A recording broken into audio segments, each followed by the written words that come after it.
Assalamualaikum warahmatullahi wabarakatuh. Hai teman-teman, kami dari kelompok 4 ingin membagikan video materi tentang keragaman hayati yang ada di Indonesia.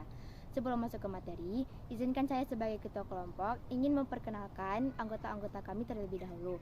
Yang pertama ada saya, Syarul Fiah, ada Akila Natasha, Desya Rafana Ramadhani, Farel Alinski, dan Alif Muammar. Satu lagi ada Afrili Kalista Musniar yang tidak dapat bergabung dengan kami karena ada sedikit halangan.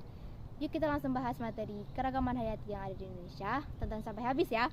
Kenapa sih wilayah persebaran fauna dan flora di Indonesia terbagi menjadi 3, yaitu wilayah Asiatis, peralihan dan Australis?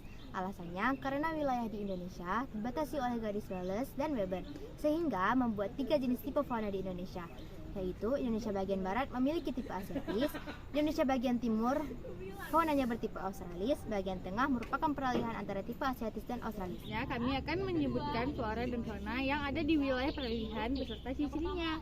Yang pertama ada komodo, nama latinnya yaitu Varanus komodensis. Ciri-ciri komodo yaitu memiliki lidah panjang, ukuran jantan lebih besar dari betina, serta warna kulit abu-abu gelap sampai merah. Yang kedua ada Anoa, nama latinnya Bubalus sp atau kerbau kenit. Ciri-cirinya panjang dari kepala sampai kaki 122 hingga 153 cm. Tinggi bahu tidak lebih dari 75 cm. Panjang ekor bisa mencapai 27 cm, sedangkan berat ukuran dewasa kurang dari 150 kg. Yang ketiga yaitu kuskus beruang, nama latinnya adalah Peleger yang terdapat di Sulawesi Utara, memiliki bulu yang tebal dan bermacam warna seperti coklat, hitam, dan putih. Yang keempat adalah Melio, nama latinnya adalah Macrocopelon melio. Ciri-cirinya memiliki bulu berwarna hitam, kulit sekitar mata berwarna kuning, iris mata merah kecoklatan, kaki abu-abu, paruh jingga, dan bulu sisi bawah berwarna merah muda. Yang kelima yaitu babi rusa. Nama latinnya adalah Babirusa celadensis. Ciri-cirinya mempunyai cula atau garing panjang yang mencuat ke atas menembus moncongnya. Panjang tubuh babi rusa sekitar 87 sampai 106 cm. Sedangkan tinggi babi rusa berkisar pada 65 sampai 80 cm dan berat tubuhnya bisa mencapai 90 kg. Nah, yang tadi itu adalah macam-macam fauna yang ada di wilayah peralihan. Selanjutnya yaitu macam-macam flora yang ada di wilayah peralihan. Pertama, ada pohon longuai. Dalam bahasa Latin adalah Ficus minasa.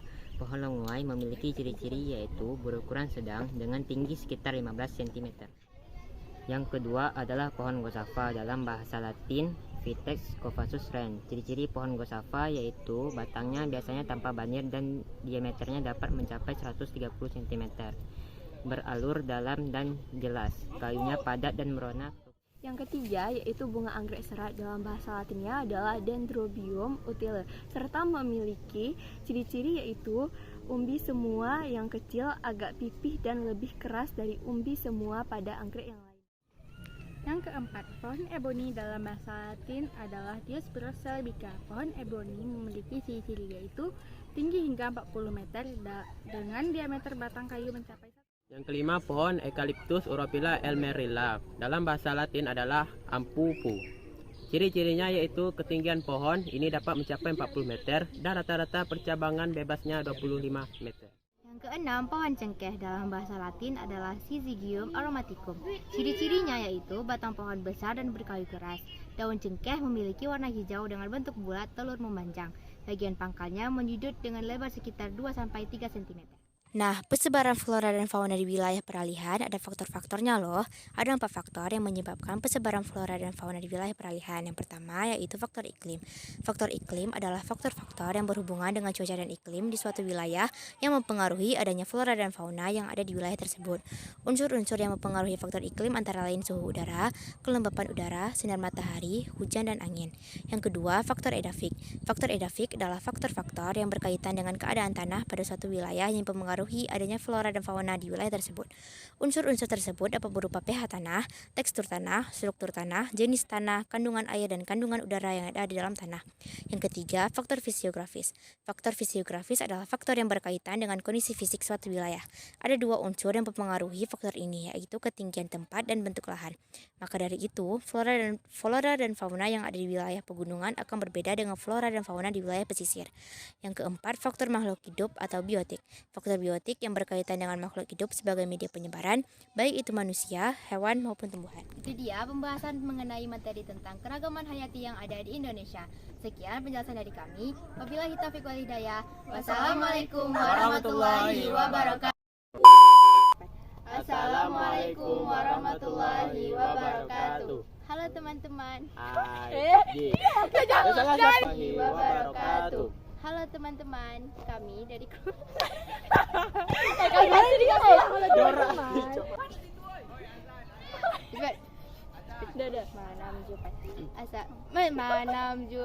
Assalamualaikum. Komen sana aja, Pak. Orang apa ini ya, awak lihat dia doang. Begitu kau betul. Awak lihat doang. Kecilin lah. Kalian capek tahu.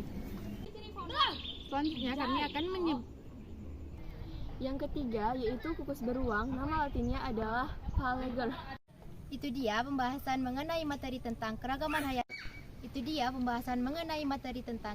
hayati yang ada di Indonesia. Sekian.